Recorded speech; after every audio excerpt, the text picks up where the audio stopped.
Everyone.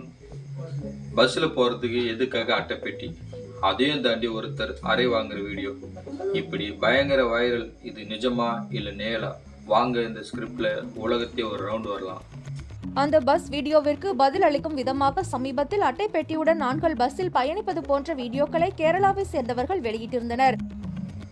வணக்கம் மக்களே, இன்னைக்கு நம்ம பார்க்க போகிற விஷயம் கொஞ்சம் விசித்திரமானது, அதே சமயம் யோசிக்க வைக்கக்கூடியது. சமீபத்தில் கேரளாவிலிருந்து சில வீடியோக்கள் வந்துச்சு, பார்த்துருப்பீங்க. பஸ்ஸில் போகிறப்போ பெண்கள் மேலே கைப்படக்கூடாதுன்னு ஆண்கள் எல்லாருமே அட்டைப்பெட்டியை உடம்புல மாட்டிக்கிட்டு போகிறாங்க. இது எப்போ ஆரம்பிச்சதுன்னா, ஒரு பொண்ணு பஸ்ஸில் ஒருத்தர் மேலே தெரியாமல் கைப்பட்டதுக்கு அவர் வீடியோ எடுத்து சோசியல் மீடியாவில் போட்டாங்க. இதுக்கு ஒரு கலாய் பதிலடி தான் இந்த அட்டைப்பெட்டி பயணம். அதற்கும் மேல் ஒரு படி சென்று நாங்க ஏன் அவங்களுக்கு பயந்துகிட்டு அட்டை பெட்டியோட போகணும் என இந்த காணொலியை வெளியிட்டுள்ளார் பதிலளித்த. ஆனா இப்போ ஒரு படி மேலே போய் இன்னொரு வீடியோ வைரல் ஆகிட்டு இருக்கு.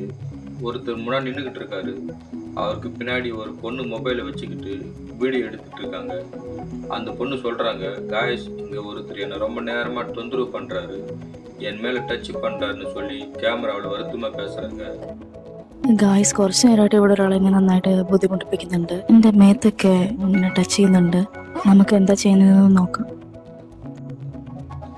திடீரென்று அந்த இளைஞர் திரும்பி பார்க்கறாரு. அந்த பொண்ணு அவங்க கிட்ட ஏன் இப்படி பண்றேன்னு கேட்குறாங்க. உடனே அந்த இளைஞர் கொஞ்சமும் யோசிக்காம, நீ அந்த வீடியோ மட்டும் போடாத, இதையும் சேர்த்து எடுன்னு சொல்லி படார்னு ஒரு அறை கொடுக்குறாரு.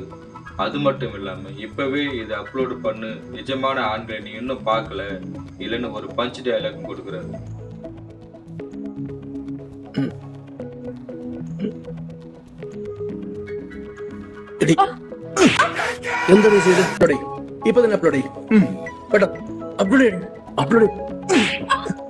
ശരിക്കുള്ള ആണുങ്ങൾ നീ കണ്ടിട്ടില്ല, മനസ്സിലായി?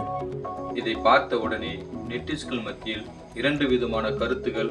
ஒருத்தவங்க, ஆமா இப்பெல்லாம் சும்மா நின்னாலே வீடியோ எடுத்து தப்பா சொல்லிடுறாங்க, இது சரியான பதில்னு சொல்றாங்க. ஆனா வீடியோவை நல்லா உற்று கவனிச்சா கீழே ஸ்கிரிப்ட் வீடியோன்னு போட்டிருக்கு, அதாவது இது முழுக்க முழுக்க திட்டமிட்டு எடுக்கப்பட்ட ஒரு வீடியோன்னு சொல்றாங்க. இந்த வீடியோவை பார்த்த பொதுமக்களோட கருத்துக்கள் ரொம்ப உருக்கமா இருக்கு. ஒரு பெண் சொல்லும்பொழுது என்னதான் இருந்தாலும் அவர் அந்த முடிவை எடுத்திருக்க கூடாது. ஒரு பொண்ணு தப்பு பண்ணாலும் அதை தைரியமா சட்ட ரீதியாக எடுத்து கொண்டிருக்கலாம். இப்படி அடிச்சது தப்புதான் சென்டிமெண்டா சொல்றாங்க. ஆனா இன்னொரு பக்கம் ஆண்களுக்கு கவலை வேறையா இருக்கு. நாங்க என்னதான் கவனமா இருந்தாலும் யாராவது ஒருத்தர் இப்படி வீடியோ எடுத்து போட்டா எங்க வாழ்க்கையே போயிடும்னு பயப்படுறாங்க. இருந்தாலும் அவங்க ஃபேமிலியே பசங்க என்ன பண்ணாங்க, குழந்தைங்களுக்காக அவர் யோசிச்சிருக்கலாம். ஆனால் அவரும் அந்த முடிவு எடுத்திருக்க கூடாது. அவர் ப்ரூவ் பண்ணியிருக்கலாம் இது தப்பு இல்லைன்ட்டு, அவரும் ப்ரூவ் பண்ணியிருக்கலாம். ஒரு பொண்ணு இந்த அளவுக்கு பண்ணும்போது ஒரு ஜென்ஸ் அவர் போல்டாக பண்ணியிருக்கலாம். ஆனால் அவர் அது பண்ணலை, தப்பான முடிவு எடுத்துட்டார். ஆனால் இந்த மாதிரி யாரும் இந்த மாதிரி எடுக்கக்கூடாது. போல்ட் உண்மையை சொல்லப்போனால் சோசியல் மீடியாவில் வியூஸுக்காக என்ன வேணால் பண்ணலாம்ங்கிற நிலைமை வந்துடுச்சு. ஒரு பக்கம் விழிப்புணர்வுன்னு சொல்கிறாங்க, இன்னொரு பக்கம் பதிலடின்னு சொல்கிறாங்க. ஆனால் இந்த மாதிரி வீடியோக்கள் நிஜமான பிரச்சனையில் திசை திருப்புதுன்னு ஒரு சந்தேகம் வருது. பஸ்ஸில் அட்டைப்பெட்டி போட்டுக்கிட்டு போகிறது வேடிக்கையாக இருந்தாலும் அதுக்கு பின்னாடி இருக்கிற ஆண்கள குமுறல்களும் பெருசு.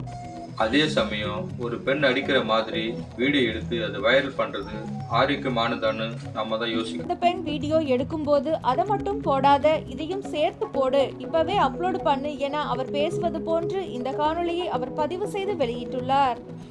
நிஜத்துல தப்பு பண்ணவங்களுக்கு தண்டனை கிடைக்கணும், அதுல மாற்று கருத்தே இல்லை.